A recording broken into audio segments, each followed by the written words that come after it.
Bem-vindos à nossa Poranduba, o podcast sobre as histórias fantásticas da cultura brasileira. Eu sou Andreoli Costa, o colecionador de sacis, e serei seu guia. E no programa de hoje nós vamos falar sobre a Semana de Arte Moderna de 1922, um marco na história cultural brasileira e que nós não poderíamos deixar passar batido num programa como esse. E para discutir esse tema, falar sobre os lastros da semana, como é que ela repercute ainda hoje, eu tenho o prazer de receber aqui dois convidados muito especiais. Um deles é o Edgar Santo. O Edgar, ele é pesquisador, artista plástico, agente cultural e tem se dedicado aí ao movimento modernista, fazendo pesquisas, fazendo exposições, um trabalho muito bacana. E o outro é meu amigo Ricardo Machado. O Ricardo, ele é jornalista, pesquisador aqui do Rio Grande do Sul e na sua tese de doutorado ele ousou trabalhar a antropofagia do Oswald de Andrade como uma semiótica tipicamente brasileira. Pessoal, muito obrigado por vocês estarem aqui. Edgar, como vai? Uma boa tarde, um começo de noite, uma boa noite para todos que estão assistindo, né? Um prazer enorme estar aqui com você, Andreoli, né? O colecionador de sacis, né? Que é uma celebridade aí no Sul, é uma pessoa fantástica que a gente tem sempre vontade de estar ouvindo os causos, né? Tá tudo bem, estamos aqui, um prazer participar com você. Ricardo, como vai? Oi, Andreoli, oi, Edgar, muito boa noite e boa tarde, bom dia para quem depois for ouvir esse podcast. Muito obrigado pelo convite. Para mim é um prazer poder falar um pouquinho dos modernismos, né? É como eu gosto mais de falar, assim, no plural. E acho que vai ser interessante a gente trocar algumas ideias sobre 22 e o que veio antes, mas também aquilo que veio depois da Semana de Arte Moderna nesses 100 anos. Maravilha! Então agora, para que o nosso público conheça um pouquinho de quem está falando aí, né, por trás do microfone, eu vou convidar individualmente vocês para se apresentarem com as suas palavras, né? Então, primeiro, por ordem alfabética, Edgar, quem é Edgar Santo? Se apresenta aí para a gente. Bom, meu nome é Edgar Santo Moretti, eu sou artista plástico, produtor cultural, pesquisador histórico, social, cultural, né? Eu me formei na Faculdade de Belas Artes, procurando técnicas para trabalhar como artistas, e lá eu saí professor e trabalhei alguns anos na escola pública, né? Na minha carreira na Secretaria de Cultura em Barueri, eu tive contato com produção cultural, com a produção de eventos e direção da Pinacoteca Municipal de Barueri, e tive a oportunidade de me aproximar mais desses temas do modernismo, da questão do folclore, da cultura popular, e hoje eu sou uma pessoa que me interessa muito em levantar informações que não são tão usuais nos livros, né, que a gente não encontra assim nesses livros. Então, eu sou um pesquisador de jornais antigos, né, daquelas coisas que a gente vai buscar a informação do que estava acontecendo no momento, e esse é meu interesse hoje. E a Semana de Arte Moderna, ela vem bater em cima disso, porque já é uma ocasião muito boa para isso, para a gente trabalhar e mostrar esse trabalho. Agora, Ricardo Machado, né? Quem é Rico Machado? Quem é o pai da Catarina? Quem é você? Isso, talvez esse seja o meu predicado que mais importe. Sou o pai da Catarina há quase 2 anos já. Mas, além disso, eu estou achando um pouco engraçado, Andreoli, me chamar de Ricardo Machado, quando todo mundo me chama de Rico Machado, mas tudo bem. Em todo caso, esse é o meu nome de batismo. Bom, sob esse nome eu fiz algumas coisas. Bom, me formei em jornalismo, trabalho com comunicação digital há 17 anos, mas formado como jornalista há 11 anos já, trabalho há quase 10 anos no Instituto Humanitas Unicinos, onde sou o editor executivo de uma revista chamada Revista Elon Online. Fiz mestrado e doutorado. Meu doutorado investigou a possibilidade de uma semiótica de matriz indígena, que tem a ver com a antropofagia e com perspectivismo ameríndio, né, do campo da antropologia, lá estudado sobretudo pelo Viver de Castro. Então, eu queria pensar como o pensamento nativo nos oferece maneiras de compreender o mundo e de compreender questões filosóficas mais de fundo. Tudo isso tem a ver bastante com a origem da minha família, né? Apesar do meu fenótipo ser bastante caucasiano, né? A minha avó era filhos de brancos com indígenas, né? Ela nasceu no interior do estado, enfim. É preciso dizer sempre que a miscigenação da qual a gente é resultado foi uma miscigenação à base da violência sexual contra mulheres indígenas, mulheres negras, mulheres brancas também, né? Mas, sobretudo, essas mulheres desses povos, digamos assim, nativos, que foram subalternizados, digamos assim, pelos colonizadores, né? Mas nunca foram, de modo algum, anulados. E a minha avó era analfabeta, assim como a minha mãe também era analfabeta. A minha mãe morreu sem saber escrever meu nome, por exemplo. No entanto, elas tinham um conhecimento de botânica e de farmácia, digamos assim, de farmácia das plantas, que era muito rico, assim. Elas sabiam a combinação de uma série de chás e de ervas que eram tanto usados para tomar o chá, quanto para inalar o chá, quanto para colocar em plastro, em machucado, ou em batidas, assim, que ficava roxo. Então, elas tinham um conhecimento muito rico, e esse conhecimento vinha desse conhecimento nativo. Eu nunca tolerei muito a ideia de que esse conhecimento delas não era importante. Sabe que isso, quando você coloca essas perspectivas, né, a gente consegue encontrar aí muito do mesmo fascínio, né, da mesma inquietação também que movimentou muitas dessas observações lá no início do movimento modernista, na verdade, quando esses saberes acadêmicos institucionalizados, eles recusavam diretamente, né, as culturas populares, os saberes tradicionais. Isso não tinha espaço na literatura, isso não tinha espaço nas artes, isso não tinha espaço enquanto uma produção válida de entendimento da realidade, né? E muito dessa inquietação também que vai movimentar as obras que a gente vai discutir aqui.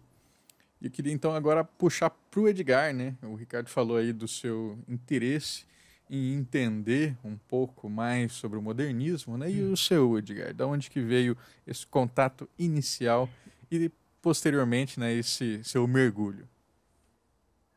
Bem, o meu contato inicial, como eu abordei aí na apresentação, foi trabalhando como produção cultural, né? Como diretor da Pinacoteca aqui de Barueri, e eu chefiava o grupo de professores de artes visuais, né? Porque as oficinas culturais aqui de Barueri, onde eu trabalhei, né? Me aposentei em 2019, tem um grupo muito grande, forte, né? Mas são divididos em modalidades, né? Nas artes. E eu ingressei como professor e logo estava coordenando o grupo de professores. E aí precisávamos de conteúdos, né, para trabalhar, porque o local público ele trabalha em cima de datas comemorativas. Porque, assim, na escola, eu confesso para você, eu ouvi falar a primeira vez em Semana de Arte Moderna, eu estava na sexta série, ou sétima série, não me lembro, eu sei que foi em 76. E a professora, entrei na sala de aula, a professora estava chorando, estava em prantos, né? Uma professora, ela chamava-se Maria Madalena, né? Por isso que ela chorava bastante. E a dona Maria, a professora Maria Madalena, ela chorava, ela estava em prantos, e a gente não entendia, né? A gente estava entrando, a criançada, quando dava... antes de entrar na aula, ia brincar, jogar bola e tal. A gente era criança, pré-adolescente. Ia jogar bola, entrava tudo sujo na sala de aula, né? e suado. E a professora lá, sniff, chorando, olha, gente, hoje eu não estou bem para dar aula, e hoje morreu o meu grande ídolo, né, das artes visuais. Ela era professora de educação artística, né? E aí morreu o grande ídolo, que chamava-se Di Cavalcanti. E eu nunca tinha ouvido falar do Di Cavalcanti, né? Nunca, jamais. Arte, para mim, era Hanna-Barbera, Disney, desenhos, Speed Racer, era coisa que passava nos anos 70 na televisão, né? A professora, quando ela colocou isso, ela falou, olha, o Di Cavalcanti, ele participou da Semana de Arte Moderna, ele foi um dos organizadores, ele desenhou as mulatas do Brasil, mas assim, ela não explicou direito, que ela estava bem abalada. E eu acho que faltou depois ela dar uma outra aula sobre isso, né? Mas acabou ali aquele assunto, acabou-se essa história, nunca mais ouvi falar de Semana de Arte Moderna, né? Nem na 8ª série, nem na 7ª, nem na 8ª, nem no primeiro colegial, que hoje é ensino médio, e nem, você quer saber, nem na Faculdade de Belas Artes a gente ouvia falar de Semana de Arte Moderna. O que se apresentou para mim na Belas Artes foi História Universal da Arte, História Internacional. Não tinha um paralelo de arte brasileira. Você acredita nisso? As artes plásticas no Brasil, à época do início do movimento modernista, era marcada pelas fórmulas acadêmicas, importadas das grandes escolas de belas artes da Europa. Desde a introdução dos valores neoclássicos, onde normas e regras no ensino de pintura, hierarquia de gêneros e temas, imposição de um modelo europeu, dificultavam a aproximação das artes com a realidade brasileira. Não que esses pintores não realizassem obras de excelente valor artístico, como no caso de Vitor Meirelles e Pedro Américo, e posteriormente de seu aluno José Ferraz de Almeida Júnior. Se na temática dos quadros de Almeida Júnior já se prenuncia uma aproximação com uma temática regional, na forma, sua pintura se mantém alinhada aos valores acadêmicos europeus. O Edgar faz essa contribuição para a gente, né, que nos leva a uma discussão recente, né, que o Rui Castro estava fazendo na Folha. O Estadão lançou, em homenagem à Semana de Arte Moderna, um editorial em que ele dá alguma exagerada, né, uma certa exagerada ali. Ele fala que a semana foi o início da cultura brasileira. E aí o Rui Castro vai lá e responde, né, com bastante ferocidade, né, dizendo que, claro, né, depois o grito da independência, a almofada, sei lá, o abajur, era tudo prenúncios para aquilo que viria, e depois veio a Semana de Arte Moderna, a dieta sem glúten e assim por diante, né. É claro que o Ricardo está fazendo uma provocação, mas outra provocação que ele faz é lembrar que durante muito tempo, né, a semana foi ignorada nos autos da arte brasileira, e que essa recuperação da sua importância é um movimento que vem de 50 anos para cá. Eu queria então que a gente entendesse, né, o que foi a semana, por que ela movimentou essas pessoas e por que hoje a gente fala dela e deixou de falar durante tanto tempo.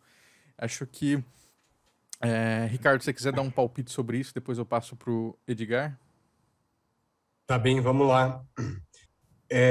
Bom, eu me furto a comentar o Rui Castro, que nesse tema ele manda muito mal, assim. Ele faz uma caricatura sobre a semana e sobre o modernismo que não é digna, assim, de um sujeito da envergadura intelectual dele, né? Mas deixando para lá o Rui Castro, que não importa nessa discussão, definitivamente, assim como não importa o editorial do Estadão, né, que exagera, eu acho que é importante pontuar algumas questões históricas, digamos assim, bem importantes. Primeiro que a semana, o modernismo não começa ali, muito menos termina ali. Eu acho que é interessante a gente não pensar a semana como um ponto de partida, mas um momento de aglutinação. Assim como ela não é um ponto de partida, é impossível ignorar a importância da Semana de Arte Moderna para a cultura no Brasil. Mas o modernismo nem de longe pode ser reduzido à Semana de Arte Moderna. Autores que até bem pouco tempo atrás eram chamados de pré-modernistas, por exemplo, como Lima Barreto, hoje a gente vê que eles só poderiam ser chamados assim de um ponto de vista cronológico, tomando a Semana de Arte Moderna como marco inaugural do modernismo. Mas do ponto de vista estético e de conteúdo, eles já eram modernistas.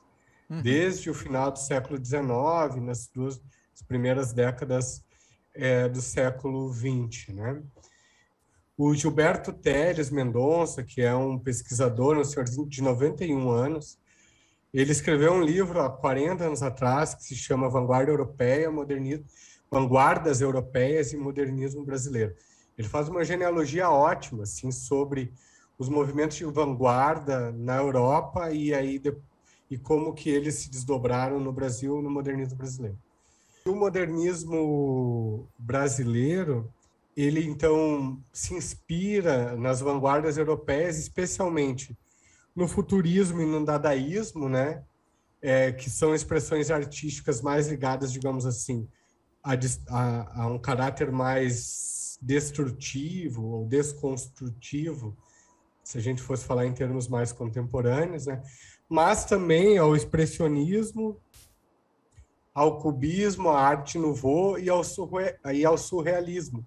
Apesar do Manifesto Surrealista do André Breton ter sido publicado em 24, 2 anos depois da Semana de Arte Moderna.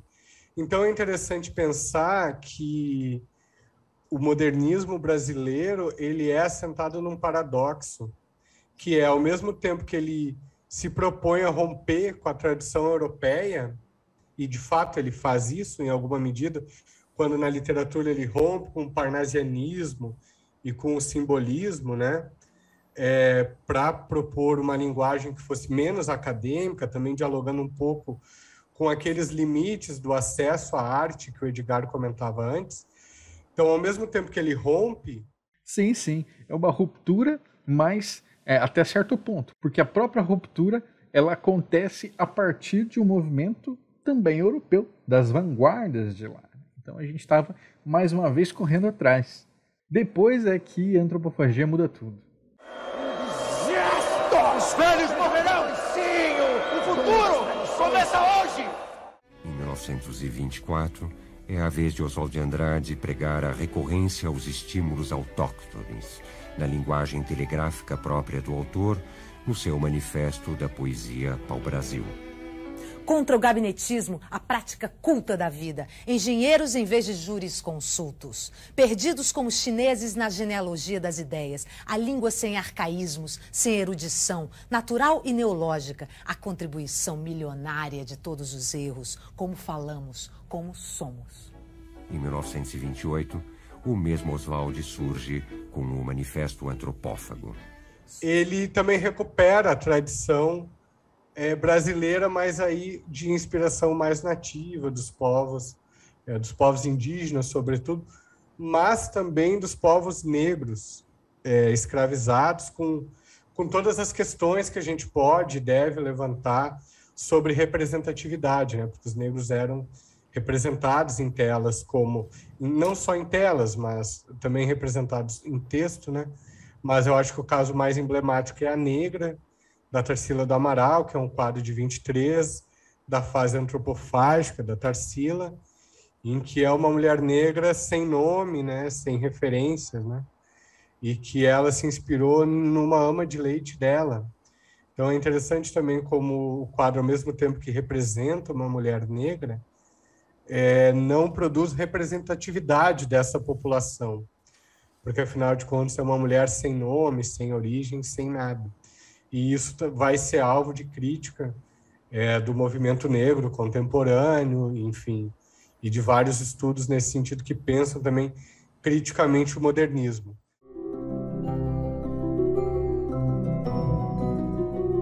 Tarsila do Amaral nasceu em 1886, portanto, 2 anos antes da abolição da escravidão. e ela passou a sua infância numa fazenda de café, nesse período chamado de pós-abolição ou pós-emancipação, um momento que prometeu muita inclusão social, mas entregou muita exclusão social para os homens e mulheres negras. E Tarsila devolve aqui uma tela que hoje nós, num período decolonial e de crítica ao eurocentrismo, uma tela cheia de estereótipos. Tarsila teria dito que se inspirou numa negra, esses são os termos dela, que teria sido escravizada da fazenda e que ela lembrava dessa maneira, né, com os beiços muito largos, né, e também contava uma particularidade que não passa de um folclore, de que as escravizadas, para poderem amamentar os seus filhos, tinham que ter um seio muito grande, muito farto, para que jogassem nas costas e que dariam de mamar a seus filhos. Todos esses elementos fazem dessa tela uma tela que hoje em dia causa muita polêmica e muito estranhamento, né? Uma cabeça muito pequena, contraposta ao nariz alargado, os beiços muito grandes e, sobretudo, esse seio descomunal, a gente não vê aonde ele termina, com esses braços imensos e essa perna imensa. Pensada nos dias de hoje, essa é uma tela quase agressiva. Pessoal, vocês já devem ter visto aí na internet da vida, né? Todo semestre, para não dizer todo mês, sempre tem algum abençoado que vai lá e bota a foto assim. De um lado, uma estátua grega, né? Ou alguma obra hiperrealista. Do outro lado, o Abaporu. Eles usam o Abaporu como o símbolo da degeneração artística. Olha só como nós regredimos, não sei o quê. É sempre esse discurso ultraconservador, ignorante, que não sabe nada de arte, não sabe nada de história, né, e que está comparando aí alhos com bugalhos. E aí, esse pessoal, hoje, superativo, se hoje, além de superativos, eles ainda estão na dominância, né, na época era um absurdo. Né? Então, se a gente pega os primeiros causos de Saci que saíram no Correio Paulistano, os editores pediam desculpa. Nobre leitor, né, que se debruça sobre essas páginas, desculpem trazer essas bobagens para vocês, mas que é divertido, lembrem da sua infância, não sei o quê. E ainda assim eles recebiam cartas e cartas, às vezes, lá, dizendo que aquilo não era digno de estar nas páginas do jornal, de que aquilo violava a intelectualidade brasileira, de que aquilo depunha contra a erudição. Então vejam só como era esse público, primeiro, que consumia e que dizia o que valia e o que não valia de arte. Então, os modernistas e pré-modernistas, eles vêm com provocações a essa situação, né? Entre os pré-modernistas mesmo, Monteiro Lobato, que faz a sua exposição do Saci em 1917, convidando artistas a ilustrarem, né, fazerem esculturas, pinturas sobre o Saci, e muita gente recusa porque aquilo não era uma obra digna aquilo não era um objeto, né, um tema digno de uma galeria artística. Isso foi 5 anos antes da Semana de Arte Moderna.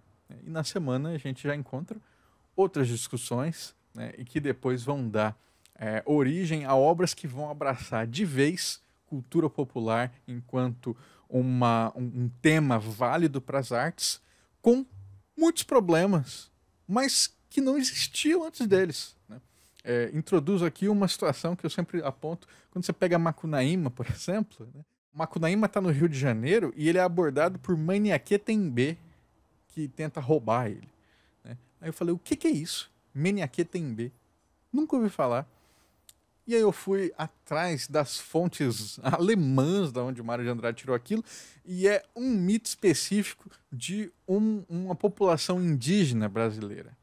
E isso é mencionado em uma obra, uma lá que outra, de um mito que tem os olhos no lugar dos pés. Seria um Tuxaua que foi amaldiçoado e ele tem os olhos no lugar dos pés.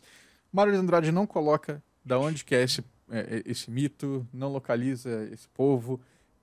Ele não tem interesse nenhum na história, ele é só uma curiosidade ali que é mencionada, né, como se fosse assim, se trocasse Maniaquê Tembê por Slepshulepse, sabe? Tipo, inventa algum nome qualquer, ia ser a mesma coisa, mas ele estava fazendo esse movimento de colocar ali. Depois desse movimento de colocar isso em evidência, aí surgem os movimentos de derivação, né? De por que isso aqui está aqui, como é que a gente localiza isso melhor, como é que a gente mostra que isso tem lastro, e esse lastro é do povo tal, não é assim, é Brasil. Não é Brasil, é desse povo indígena aqui, né?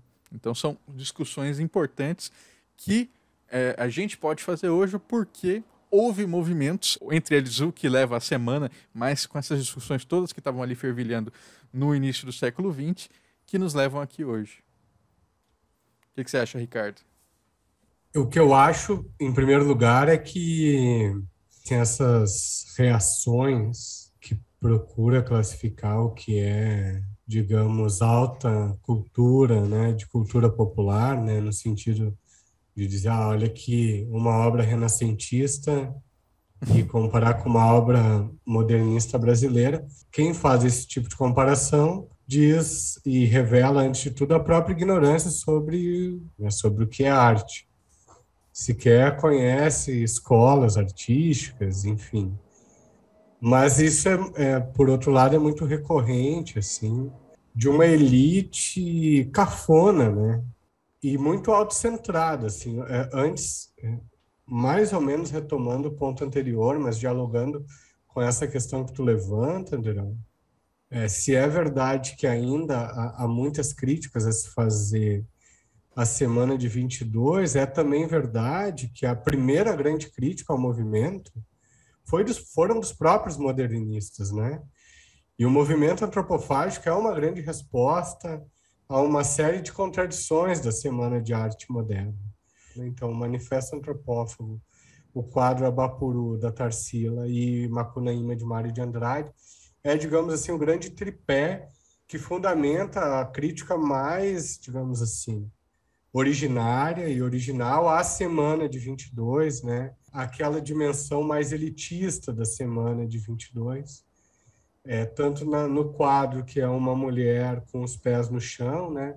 E que o pé está em primeiro plano não à toa, mas porque diz muito sobre o que é um pensamento, uma expressão estética nativa, que é do povo do pé do chão, que é o povo indígena, no sentido etimológico do termo, que é o que pertence ao chão que pisa, e, portanto, não é alienígena, né? Que seria a oposição etimológica ao termo indígena. É o Manifesto Antropófago, que propõe devorar as vanguardas europeias e, com isso, produzir algo novo.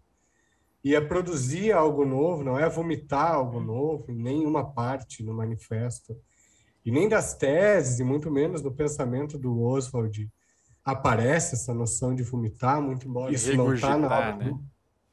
Né? Isso, mas essa ideia de regurgitar, de vomitar, não está.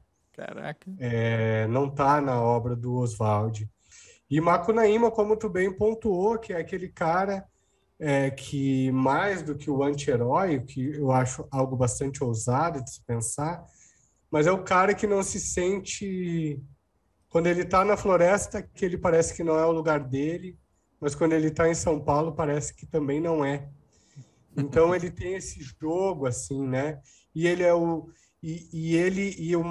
talvez o mais interessante do Macunaíma, tal como eu leio, e a Lilia Schwartz retoma isso num artigo publicado num livro publicado recentemente chamado Modernismos, 1922-2022. Um pouquinho antes. Diferente do Gilberto Freire, que ele retoma de maneira idílica e positiva o mito das três raças, né? O Mário de Andrade faz isso de forma crítica no Macunaíma, com os irmãos lá do Macunaíma, e aí o Macunaíma toma banho e vira um branco, loiro, e aí o outro irmão que era branco vira negro, e o outro que era negro vira indígena. Ele retoma isso de uma maneira lúdica, mas profundamente crítica, esse mito das três raças. Eu acho que isso é uma leitura bastante contemporânea e bastante atenta do Mário de Andrade, tanto sobre as origens do que seria uma estética originária do Brasil, né? Mas também de uma crítica assim, a essas elites, que ao mesmo tempo que, como Paulo Prado, patrocinou a Semana de Arte Moderna, mas esses caras voltaram-se contra essas mesmas elites, fazendo críticas muito ferozes e muito tenazes.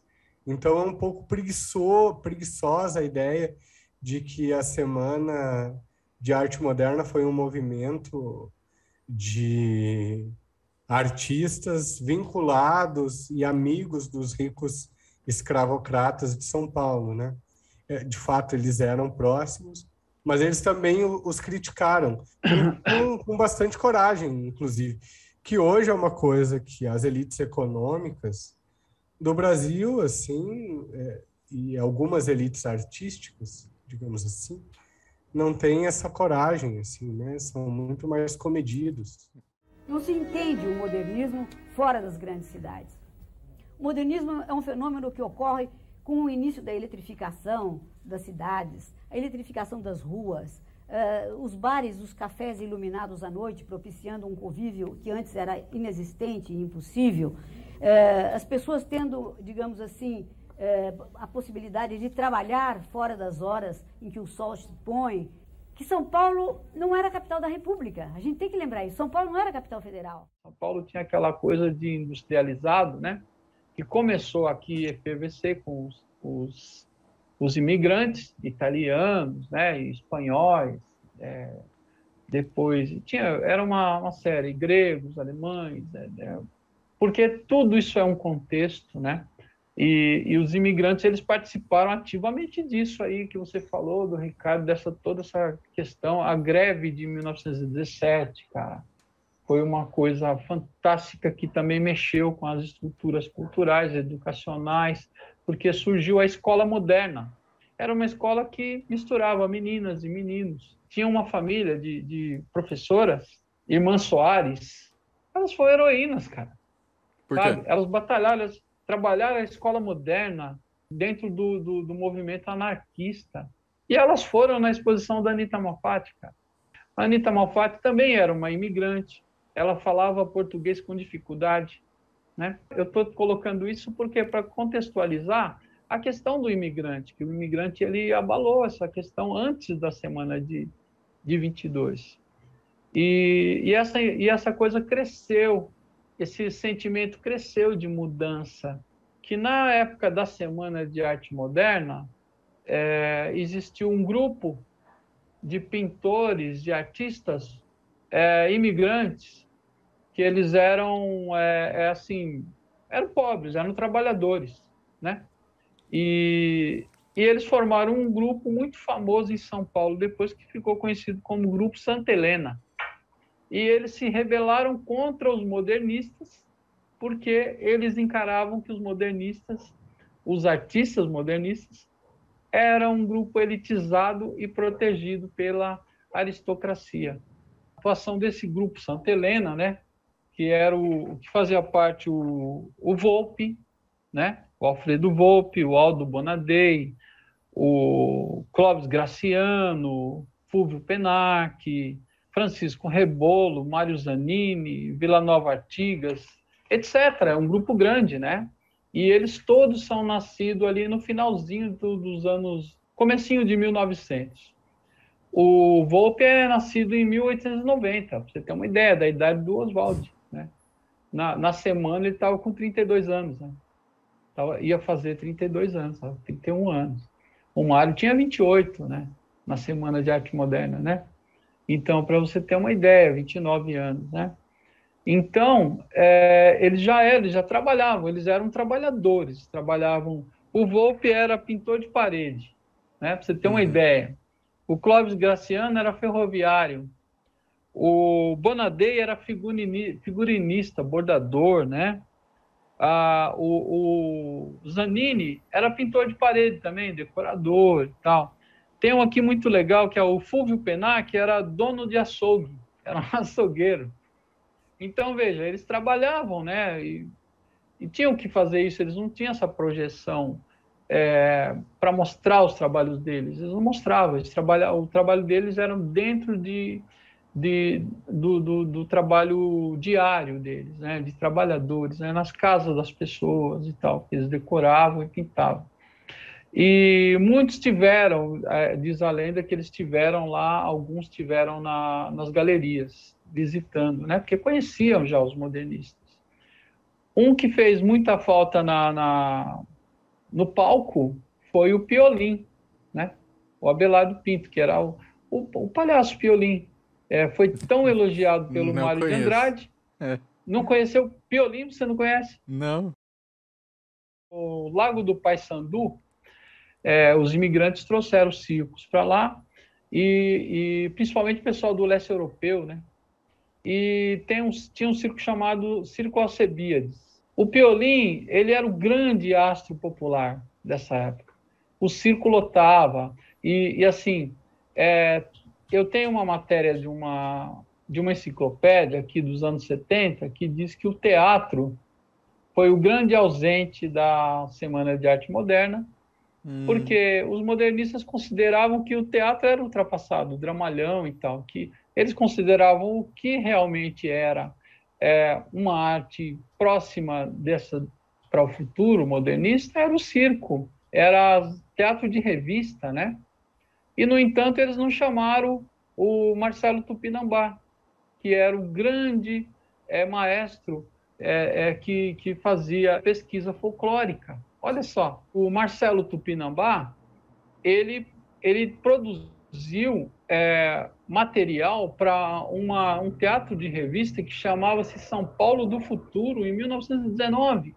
Pense bem. Então, ele fez falta ali nesse grupo. Então, por quê? Porque tinha uma comissão organizadora que falou, olha, quem que vai? Não pode ser muita gente. É esse, cara. Sabe? Então, eles excluíram muita gente legal, que estavam ali, que poderiam ter sido apresentados. Só que eles tinham um programa, e eu nas pesquisas, eu fiquei sabendo que o grande organizador, assim, o cara que era o meio-campo disso daí, abaixo do Paulo Prado, que o Paulo Prado foi o patrocinador da Semana de Arte Moderna, né? Junto com os outros nomes da aristocracia paulista e burguesia alta também. Era o René Thiollet. O René Thiollet, ele era mandado pelo Paulo Prado, vá buscar o Villa-Lobos, no Rio de Janeiro. Tal. Eles contrataram o Villa-Lobos para participar na Semana de Arte Moderna. O Villa-Lobos não veio porque ele quis, não, eu vou participar, eu sou modernista. Não, ele veio porque pagaram, eles contrataram o Villa-Lobos. Era uma mensagem que eles queriam passar, né? E para agradar a burguesia, a aristocracia, eles chamaram a Guiomar Novaes, né? Que já era famosa, que era uma pianista fantástica e tal, e foi aplaudida de pé na segunda noite da Semana de Arte Moderna. E o Menotti Del Picchia, que era o Cicerone, que era o cara ali que fazia o mestre de cerimônias, né, da semana, apresentava as pessoas, ele ficava no palco. Ele disse numa entrevista no MIS, no Museu de Imagem e Som, que o aplauso para Guiomar Novaes era a vaia para os modernistas, né?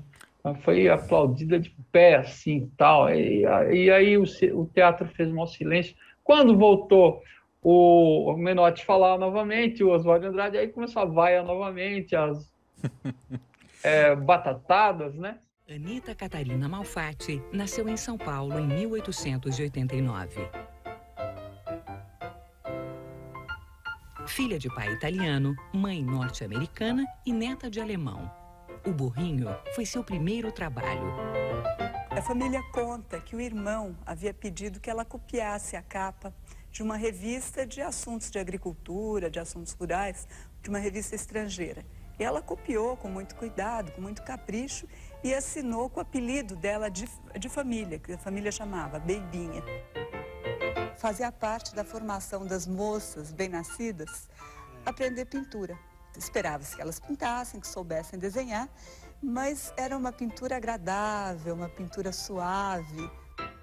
O público, em geral, estranhou, porque esperava da Anita uma pintura de senhorita, uma pintura delicada, de ramos de flores. E, muito curiosamente, ela escutava e relatava que os visitantes achavam que ela tinha tido um professor que havia corrigido as pinturas dela, que eram pinturas de homem, não de mulher, né? E ela disse que esse era um dos grandes elogios que ela recebia na época.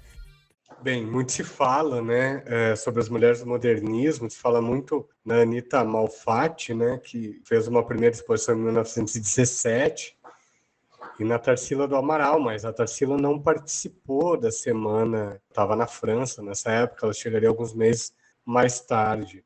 Mas há outras mulheres importantes do modernismo brasileiro, duas delas, além da Anita, né, participaram da semana, que é a Zina Aita, né, que ela era uma artista, também pintava, e ela expôs lá no Teatro Municipal de São Paulo, e ela era uma artista de Belo Horizonte, que morou um tempo em Florença, na Itália, estudou com alguns pintores futuristas de lá, né, e depois ela voltou para o Rio de Janeiro, ela acabou morando lá e tal. Outra artista que participou, junto com o marido, é a Regina Graz, que apresentou tapeçarias, né? Ela também sabia pintar, mas ela acabou desenvolvendo técnica de fazer telas, né, com agulha e linha. E é interessante também que ela estudou algumas tramas dos indígenas do Alto Amazonas,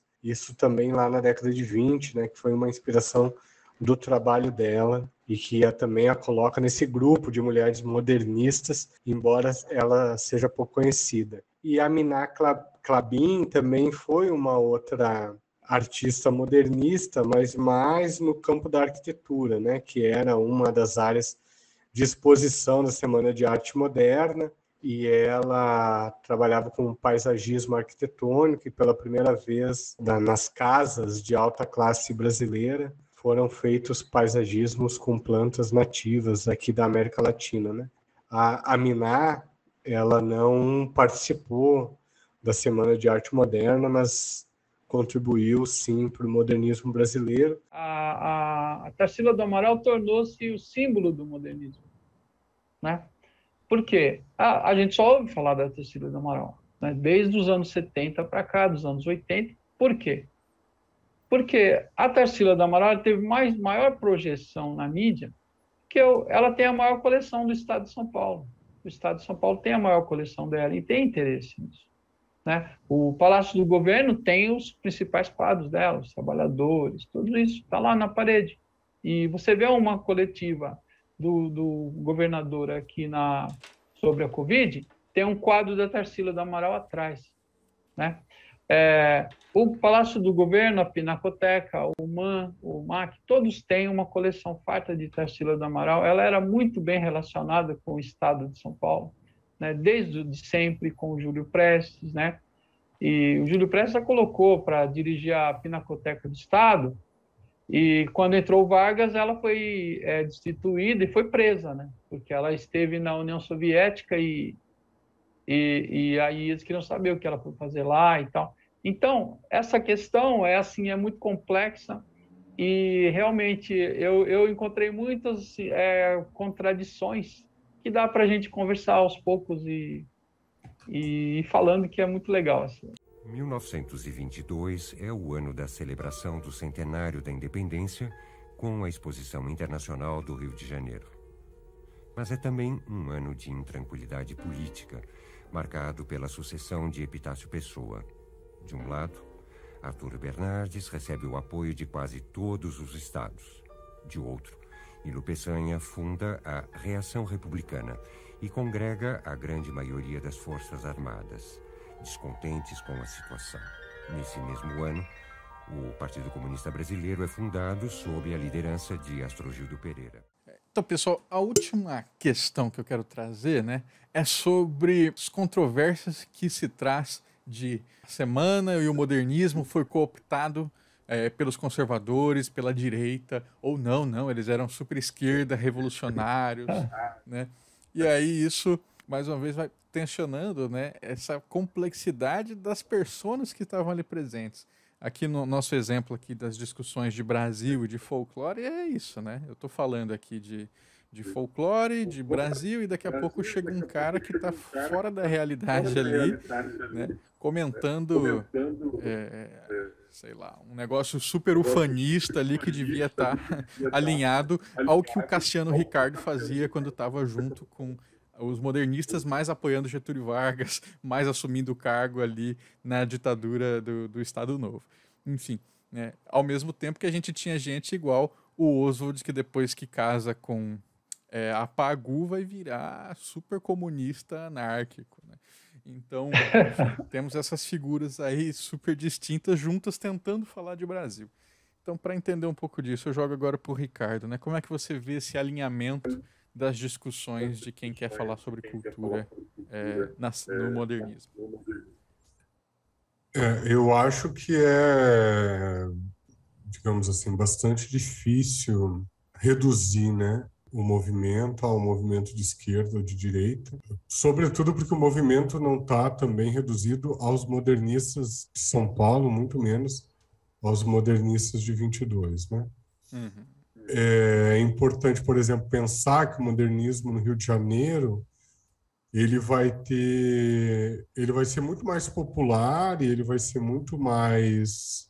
ter uma amplitude social maior, né? A tia Ciata, que era uma baiana de Santo Amaro da Purificação, que se radicou no Rio de Janeiro, que era também de um terreiro de Umbanda, na casa dela vão se reunir uma série de músicos, compositores, dentre eles o Pixinguinha e o Donga, por exemplo, o primeiro samba do Brasil, que é pelo telefone, né, que foi registrado como samba, é de 1917 e ficou... Por que eu falei disso? Parece que eu estou fugindo muito da tua questão, mas eu quero só, com isso, ilustrar de que o modernismo é muito amplo, assim, que talvez seja, de fato, impossível pensar se o movimento foi de direita ou de esquerda, até porque esse movimento passa por várias gerações, de 22, 30, 45 e 55, né?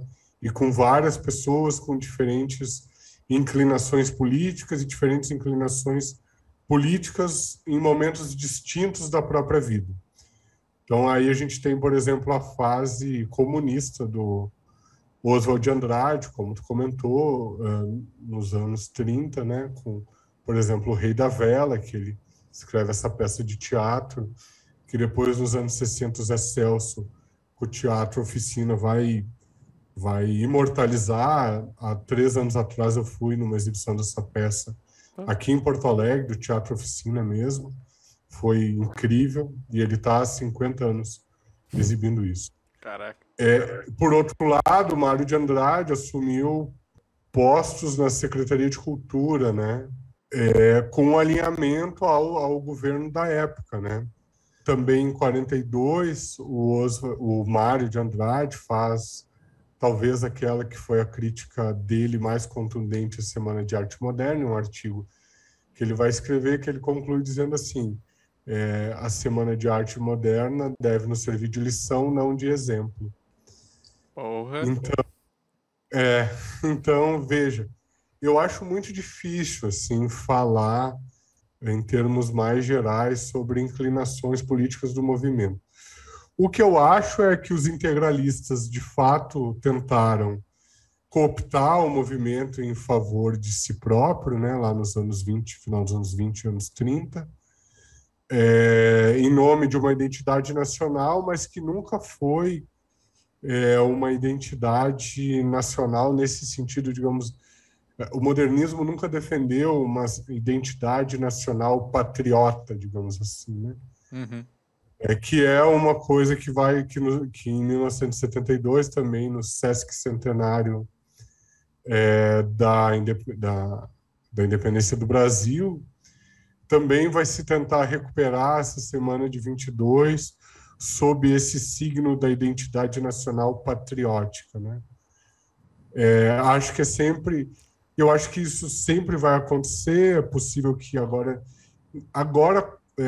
com todos os problemas que a internet tem, mas é muito mais difícil de tu conseguir institucionalizar um discurso desse tipo, né? De transformar o modernismo numa patriotada, o que de fato não é.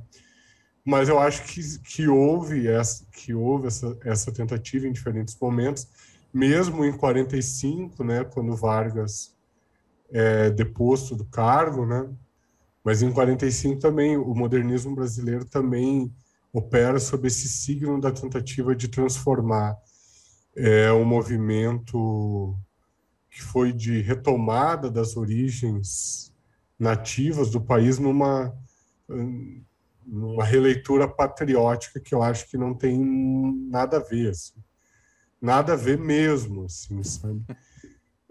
Tanto é que quando o Oswald assina o Manifesto Antropófago, ele coloca lá, não me lembro exatamente o ano, mas 400 e pouco, ele assina assim, 420 anos depois da deglutição do bispo Sardinha, né? Então, nem o calendário é romano.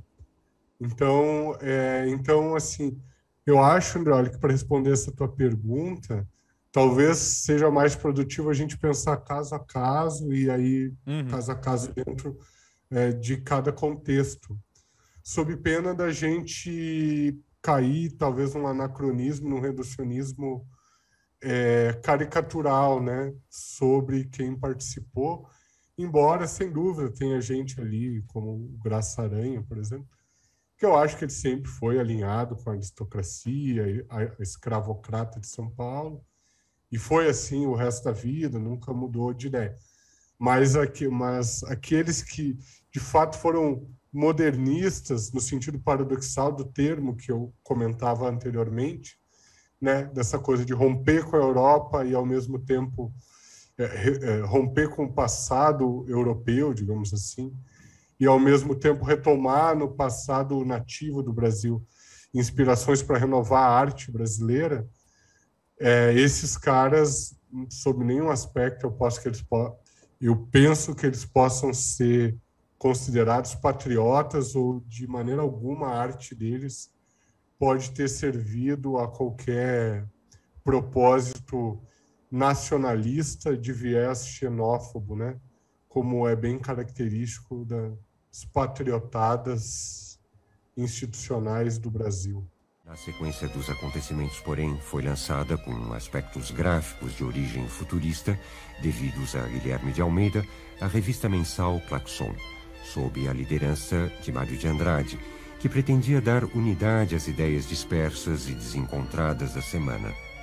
Claxon mostra que o grupo não era nacionalista como hoje se entende essa palavra, e nem patrioteiro como o que escrevia Afonso Celso. Na primeira página do primeiro número, aparece esta frase. Claxon sabe que a humanidade existe, por isso é internacionalista. Olha, essa questão é muito complicada, viu? Falar de xenofobia, de racismo e conservadorismo. Tem muito material, cara, que a gente pode encontrar nos arquivos antigos que vocês vão, inclusive nas cartas do Mário de Andrade, né? Tem uma manifestação dele sobre o Lazar Segal para o Portinari, cara. É decepcionante. Prefiro nem falar aqui. Então, vocês procurem no livro Amico Mio, do Cartas do Mário para o Portinari. Agora, tem um trecho no livro do Di Cavalcanti, que é A Viagem da Minha Vida, o livro do Di Cavalcanti de 1955, né?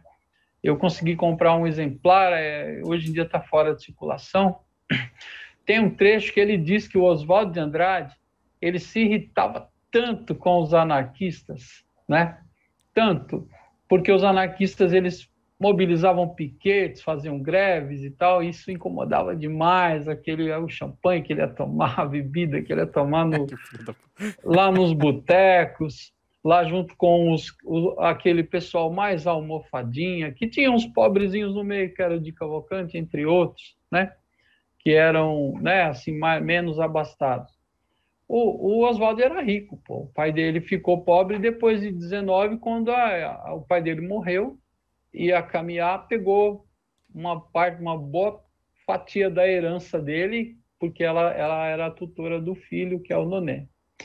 Então, tem um trecho no livro do Di Cavalcanti, que diz assim, que o Oswald, ele sugeria, vamos pegar em armas para a gente desalojar os anarquistas.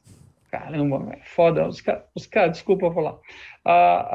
Os caras já sofriam uma pressão do Estado, sabe, cara? E a polícia batia nos caras direto. E o movimento operário era esse aí, cara. Começou aí, né? Então, em 22, estava ainda essa questão de 5 anos só, né? De 17 para 22. E na semana, o Menotti Del Picchia, ele deu uma entrevista dizendo que depois da semana, alguns foram para mais à direita, ele explicando numa alusão de agora, né? Mais à direita e outro mais à esquerda.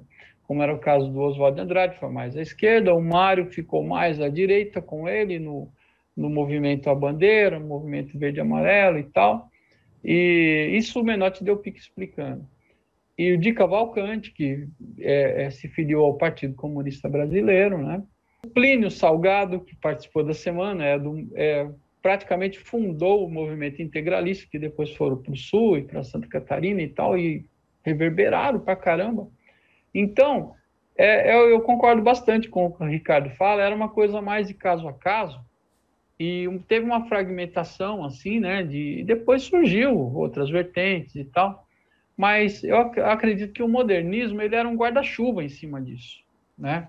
O modernismo já era um conceito de época que era necessário tanto para conservadores como para progressistas que melhorasse